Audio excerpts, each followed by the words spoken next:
In 1995, the Nintendo 64, N64, was still in its development phase, and many of the games that would later be released for the system were still in early stages of production or hadn't been fully announced. However, some key games that were in development around that time, or announced later in 1995 for a 1996 release, included Super Mario 64, one of the most iconic launch titles for the N64. It was first demonstrated in 1995 and showcased groundbreaking 3D platforming. Began development in 1993. The Legend of Zelda: Ocarina of Time. Although it wouldn't be released until 1998, the development of Ocarina of Time began in 1994, with early demonstrations shown in 1995.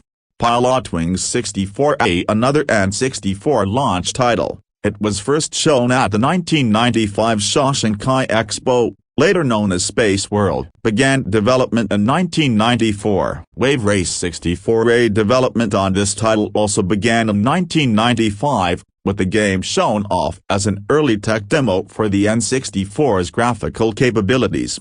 Killer Instinct 64, a port of the popular arcade fighting game, was in development by Rare in 1995 and would be released later for the N64. Mortal Kombat 4, a development on the N64 version of Mortal Kombat 4 was underway in 1995, with the game eventually being released in 1997.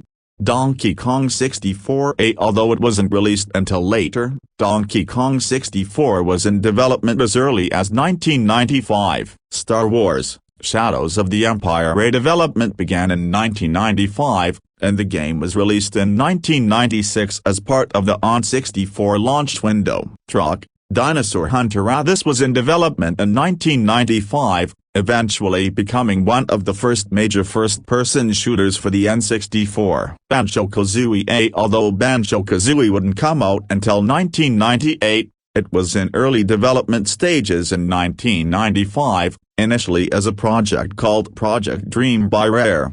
These are just a few of the games that were in the works or being showcased as tech demos or prototypes during 1995. Many of these titles would go on to be among the most iconic N64 games, helping establish the console's legacy. For many,